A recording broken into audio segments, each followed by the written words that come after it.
Alors, aujourd'hui à l'émission, on est toujours dans le Haut-Pays, la deuxième émission du Haut-Pays. Et on est où? Je pense qu'on le sait, hein? À Saint-Joseph. Saint-Joseph de Kamouraska. Alors, qu'est-ce qu'on peut dire sur Saint-Joseph? Ah mon Dieu, il y a vraiment beaucoup de choses à dire sur Saint-Joseph. Tout d'abord, Saint-Joseph de Kamouraska, c'est la plus petite municipalité du Haut-Pays, mais c'est la plus petite en population, donc autour de 400 citoyens. Par contre, quelque chose de très particulier, c'est que c'est aussi la population la plus jeune du Kamouraska, avec une moyenne d'âge qui dépasse à peine 38 ans. Ça veut dire quoi? Ça veut dire que le monde sont jeunes, là. OK, je pensais que tu voulais dire, ça veut dire qu'il y a bien des parties ici. Il y en a probablement eu pour baisser la moyenne d'âge. Ou bien la fontaine de Jouvence est cachée en quelque part dans la rivière du Loup. Super. Peut-être. Il y a ça comme théorie. Hey, je vais aller faire la mais en comparaison, en général, les municipalités autour vont tourner plutôt vers les 48 ans de moyenne d'âge. OK. Donc, ça veut dire un village qui est en santé, une école primaire qui est remplie d'enfants, Sûrement. une vie de communauté aussi, les loisirs, tout ça, les petites familles, les poussettes qui se prennent dans le village. Il y a une belle dynamique, franchement, dans ce village-là. Puis on voit que ça commence à attirer aussi de plus en plus d'entreprises, de relève entrepreneuriale. Il y a des gens qui viennent s'installer et qui s'installent avec leurs projets. Oui. Comme par exemple, on va commencer l'émission avec Orail. Oui, Orail, qui dans son cas est une relève. Orail du Kamouraska, production porcine et seigle pour plein de projets particuliers qu'il va nous expliquer. Ensuite, on va aller voir Clément Claire. Ben oui, qui fait de la l'élevage. borderie. La borderie qui fait de l'élevage de pintade. Ça, Élevage c'est de intriguant. pintade. C'est rare dans le Kamouraska. Puis ensuite, on va aller au village devant l'église. Dans le centre-ville, derrière nous. Downtown Saint-Joseph, pour aller voir le projet Viens que je te raconte qui a été inauguré récemment. On y va, on part pour cette belle journée avec un soleil, quelques nuages, mais ça va être une super belle journée. C'est parti!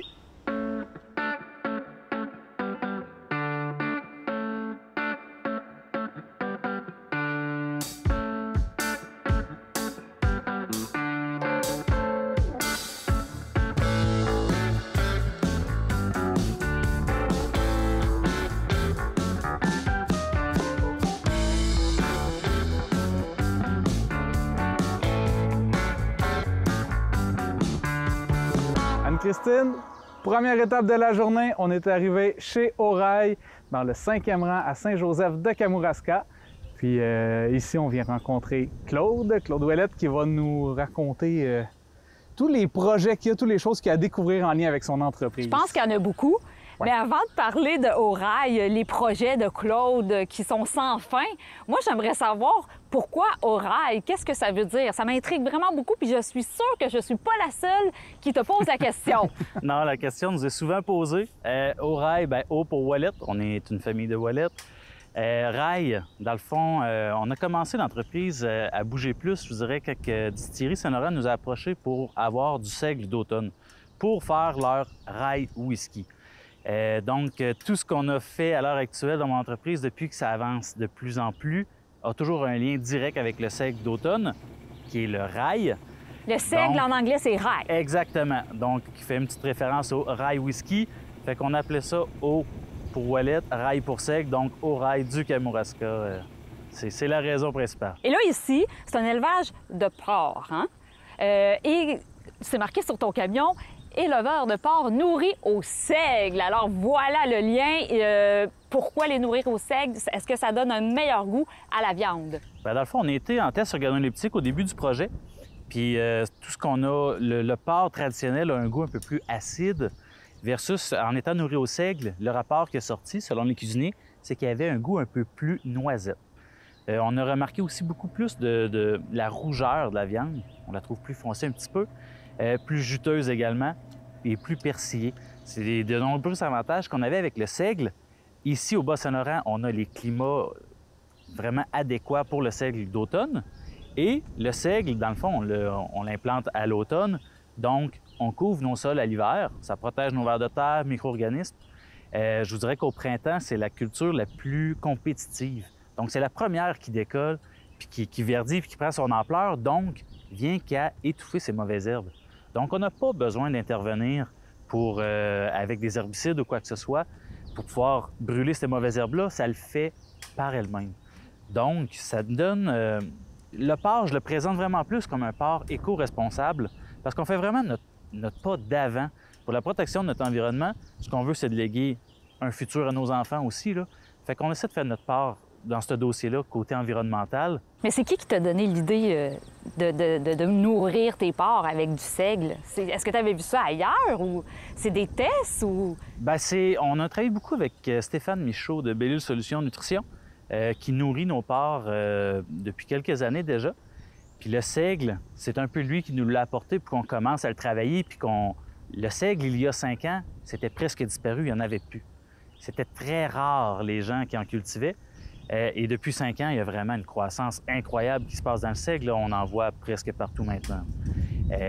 Donc, ce qu'on voulait faire, c'était d'aller pousser cette céréale-là qui était très bénéfique pour nous dans l'entreprise. Puis également, baisser toutes nos interventions au champ.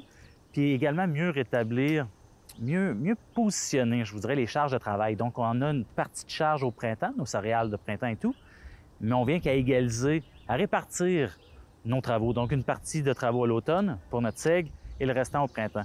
Fait qu'on est plus calme, on réussit à mieux positionner tout ça. Mais moi, là, si t'entends, là, j'entends pas de porc ici. Non. Parce qu'ils sont pas ici, hein? Ici, c'est plus la culture de seigle. Exact. Et les porcs sont un peu plus loin, hein? C'est ça. Dans le fond, les porcs, c'est l'entreprise familiale, donc c'est les entreprises ferme J.F. Ouellet. Donc, ça se trouve être mon père qui est Fernand et son frère Jacques, qui se trouvent être les deux propriétaires. Fait que nous, ce qu'on voulait, c'est moi et mon frère, de reprendre l'entreprise familiale. Par contre, on est dans les rares indépendants qui survivent encore. Je vous dirais que la majorité des entreprises porcines sont devenues intégrées. Donc, ça veut dire qu'ils élèvent des porcs pour des entreprises. Là. Exact. Ils élèvent pour Dinaco, Olimel, du Breton. Okay. Donc, le terrain leur appartient, mais pas les animaux. Par contre, chez nous, on est encore 100% indépendant. Donc, c'est notre génétique, c'est le travail de plusieurs années de dur labeur de mon père et son frère qui a fait en sorte qu'ils ont grimpé l'entreprise qui est toujours indépendante. Par contre, c'est rendu extrêmement difficile de survivre. Donc, si on voulait pouvoir reprendre l'entreprise et qu'on puisse en vivre, il fallait trouver un projet. Okay.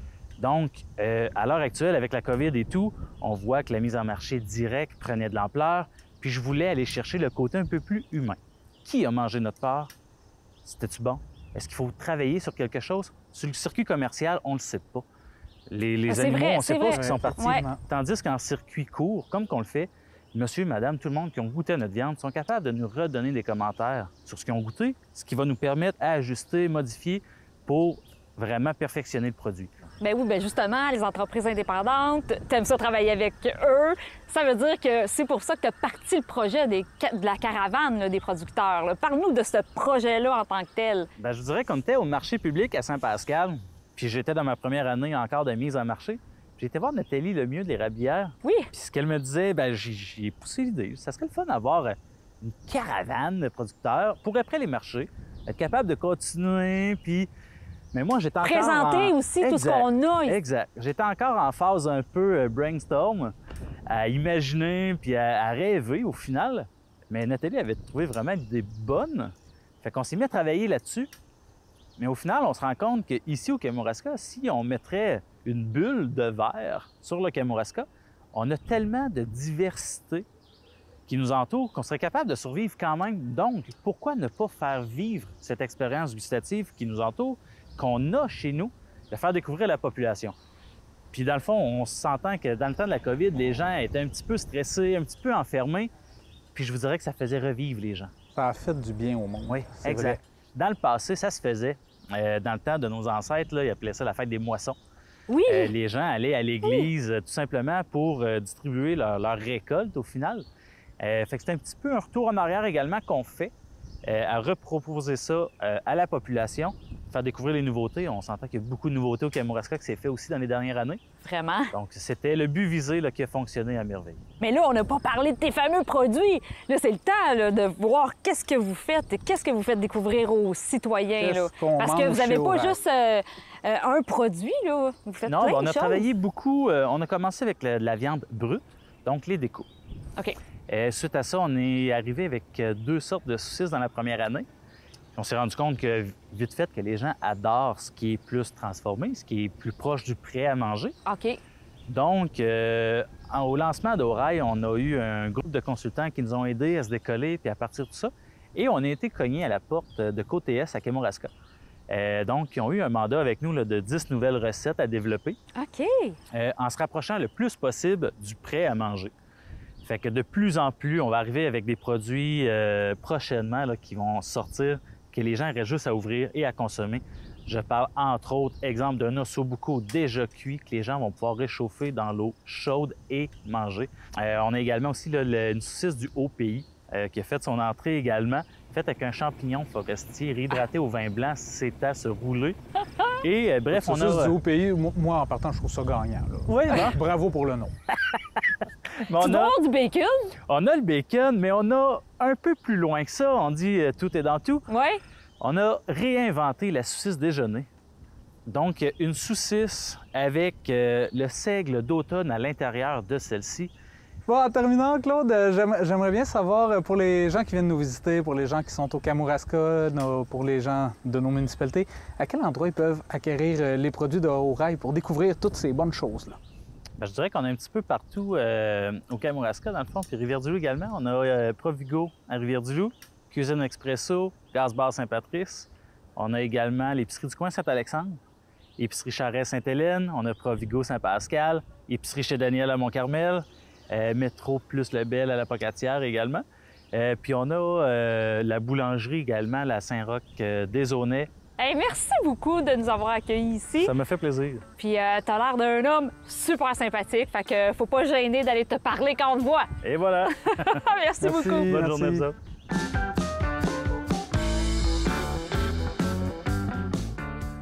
Anne-Christine, Oui, Alex. on est rendu à la borderie. Il fait beau, il fait chaud, les nuages sont encore loin pour le moment. Oui, mais c'est pas grave, ça va faire du bien parce Ouais, qu'il ouais. fait chaud. Il fait chaud. Puis là, on est en compagnie de Clément Claire Oui. qui va nous présenter son beau projet, son beau domaine, puis on continue nos visites. Bien, enchanté, Clément. Bien, enchanté, bien content de vous recevoir chez nous. Bien, nous autres aussi, on est vraiment contents de venir chez vous. Mais si je me trompe pas, j'entends un petit accent. Ça se peut-tu? Ouais, un petit accent, ouais, je suis d'origine française. Ça fait quand même plus que 15 ans maintenant, à peu près 17 ans que je vis au Québec. Ouais. Mais pourquoi s'installer à Saint-Joseph de Kamouraska? Coup de tête, en fait, là, ça faisait... Bon, moi, j'ai été élevé sur une ferme, là, c'est-à-dire que le retour à la terre me travaillait déjà depuis plusieurs années. J'avais la chance d'avoir une conjointe, même si elle venait de la ville, qui, elle, ça l'intéressait aussi. Puis à un moment donné, quand je travaillais sur la rivière Ouelle, justement, sur les saumons, je me souviens, je suis rentré à Québec, chez nous à Limoilou, j'ai dit à ma blonde... Tu sais, plutôt que de vivre en ville puis d'avoir un chalet, là, il y a possibilité comme de vivre dans un chalet à l'année longue. Là. Tu sais, j'ai vu des places là, en arrière de la Pocatière, tout ça, c'est incroyable. Les gens ils vivent là à l'année longue. Ben oui. Puis elle me dit, ben ouais, c'est pas fou. Puis à partir de là, on a dessiné un rond de 2 heures autour de Québec parce qu'elle, sa famille vient de Québec. Puis on s'est dit, on va essayer de se trouver une fermette dans ce coin-là. Puis à l'époque, les fermettes n'étaient pas aussi recherchées qu'aujourd'hui. Et puis finalement, à un moment donné, on est tombé sur cette annonce ici qui était à vendre. Suite à ça, on a déménagé ici. Moi, j'ai pris une année semi-travail, semi-chômage pour commencer à retaper la maison. Ma conjointe, elle venait d'accoucher, fait qu'elle était en congé, mais elle travaillait à distance aussi.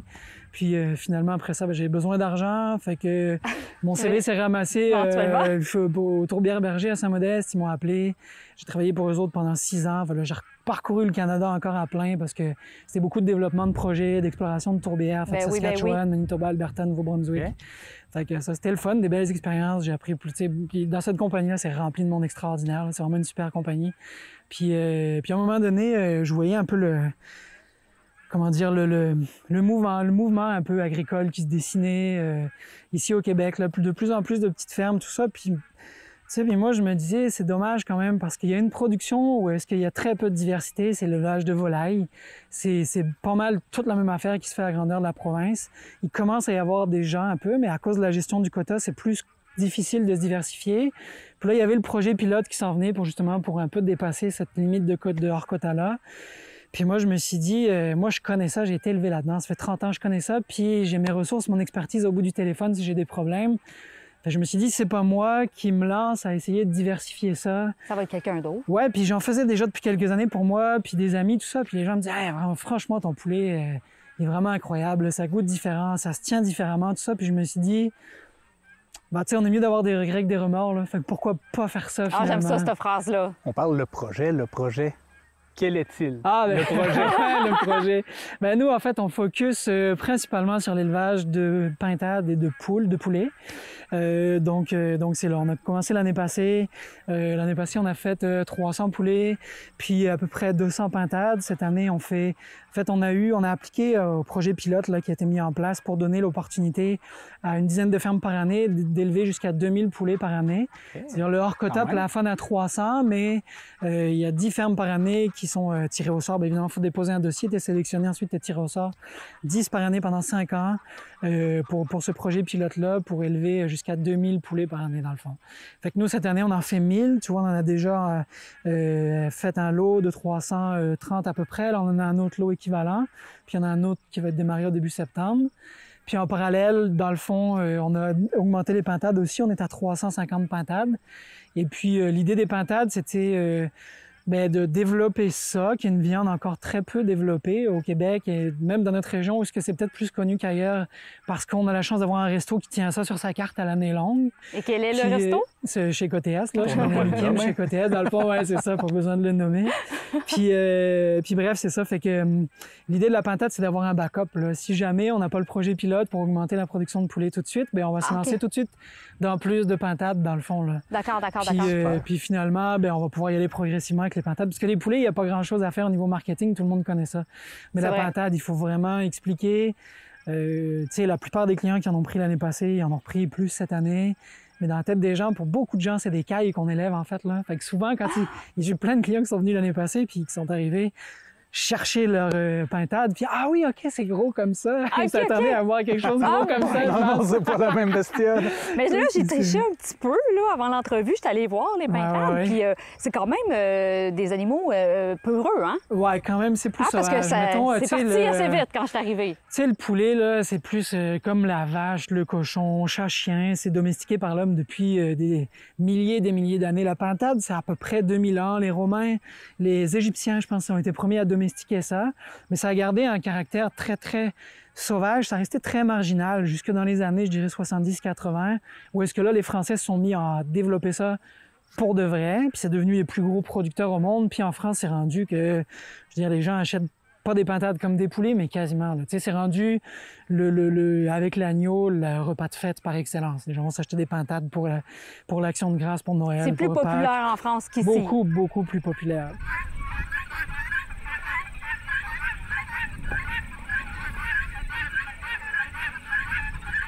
Mais justement, là, si les gens n'ont jamais essayé de goûter une pintade, c'est quoi un petit peu le goût? Est-ce que ça ressemble au poulet? C'est un peu plus goûteux? Ouais, en fait, le blanc, c'est vraiment du blanc comme du poulet. Les cuisses, ça va être un petit peu plus foncé.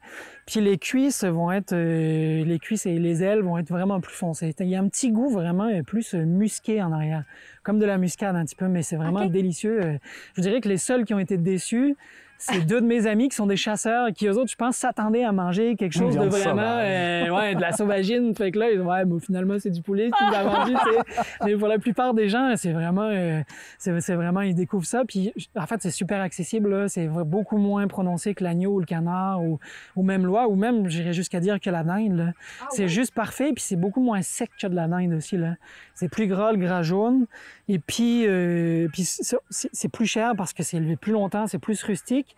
Mais par exemple, c'est le meilleur rapport quantité de viande, quantité os qu'il y a de tout ce qui s'élève en volaille.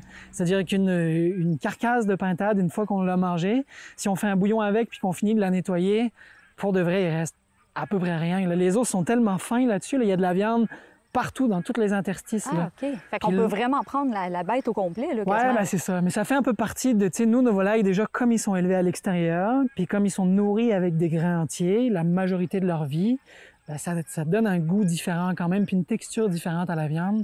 Puis c'est ce qu'on dit aux gens, de toute façon, là, si vous achetez des volailles chez nous, là, la carcasse, il faut faire un bouillon avec, parce que c'est là vraiment que tu sens toute la différence par rapport à une volaille plus conventionnelle, on va dire. Là. Toutes les saveurs différentes vont se révéler quand tu vas faire le bouillon avec. Là. Mais puis il n'y a pas de gaspillage, tu sais. On aime ça, du tout, non, c'est ça.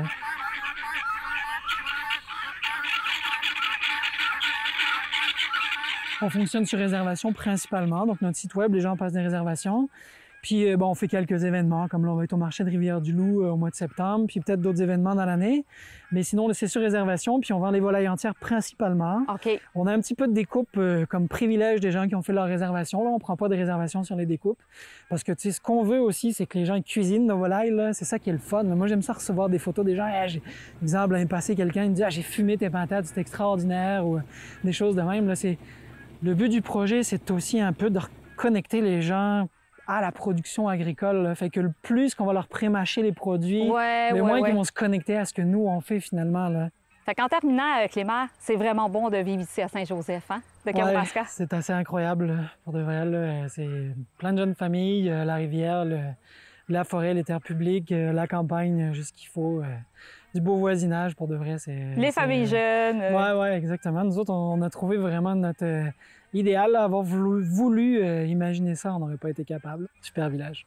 Ça finit très bien l'entrevue, hein, n'est-ce pas? Vraiment? Merci. Est-ce qu'on a l'occasion de visiter maintenant ou on va-tu découvrir ça? Ben oui, qu'on va découvrir ça. Aucun problème. Super. On fait un tour du propriétaire. Là. On va Merci montrer beaucoup, ça. Clément. Merci. Ça fait plaisir.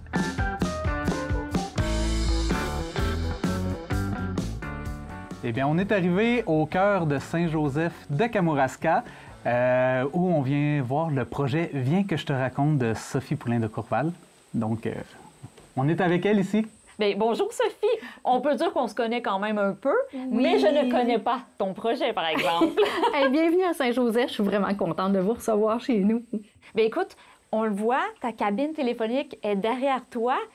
Parle-nous de ce projet-là. Comment il est né? Parce que c'est vraiment original. C'est vrai, les gens me connaissent comme saxophoniste, comme musicienne. J'ai fait toutes sortes de trucs, mais là, j'ai voulu exploiter un peu la tradition orale. Tout ce qui est... en fait, c'est les sons qui m'interpellent. Hein. On est à la veille du 100e du village. Donc, c'est l'année prochaine, en 22, où on aura 100 ans. Voilà, on est si jeunes. T'étais pas là, hein, au début? Non, pas tout à fait, non, pas du tout. Alors, j'ai voulu rendre hommage aux aînés en leur donnant la parole, en leur permettant de raconter les histoires qui se comptent au jour de l'an, dans le temps des fêtes, autour des feux de camp.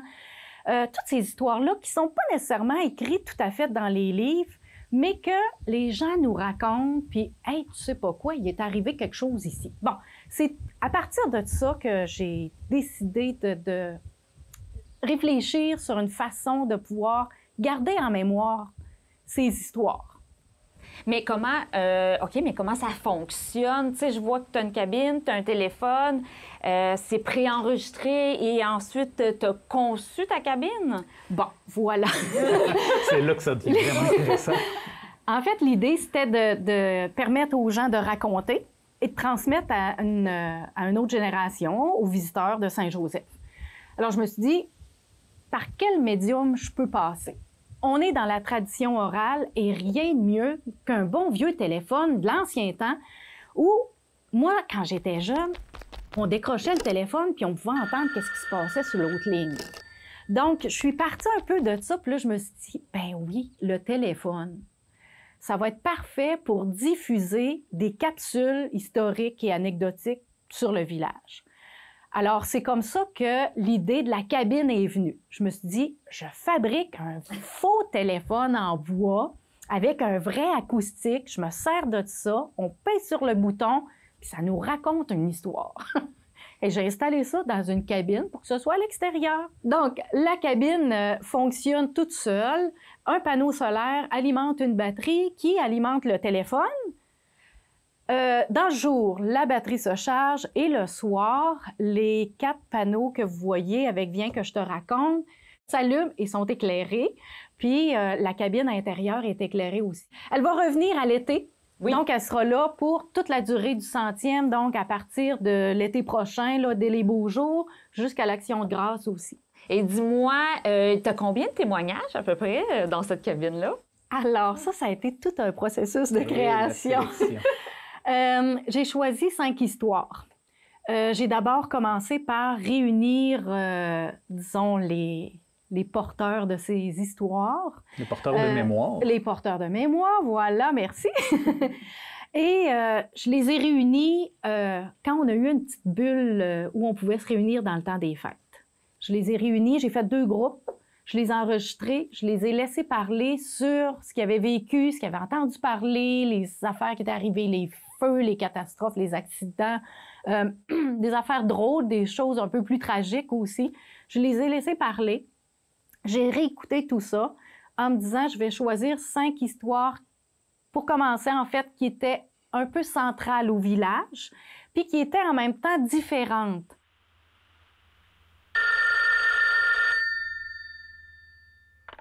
Bonjour!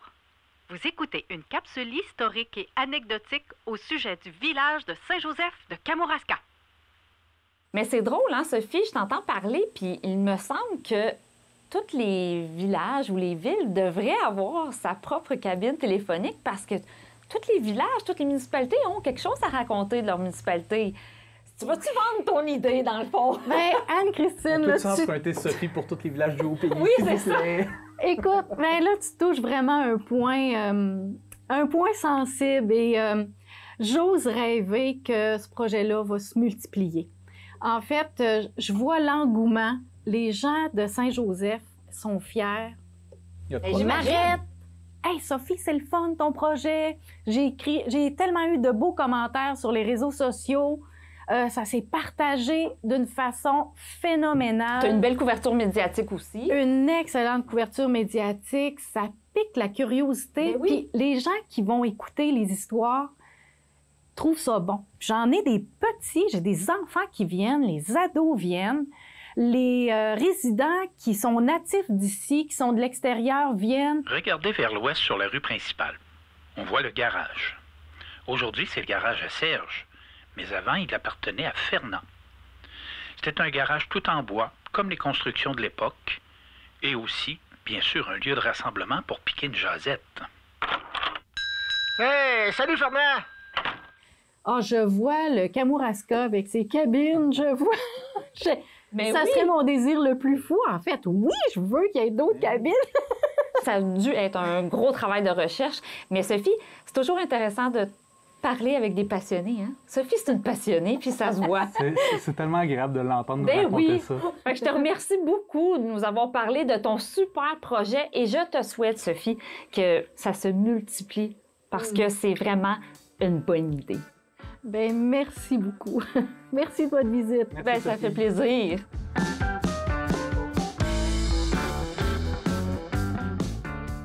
Donc, suivez-nous pour une prochaine émission, toujours dans le Haut-Pays. À plus! À la prochaine.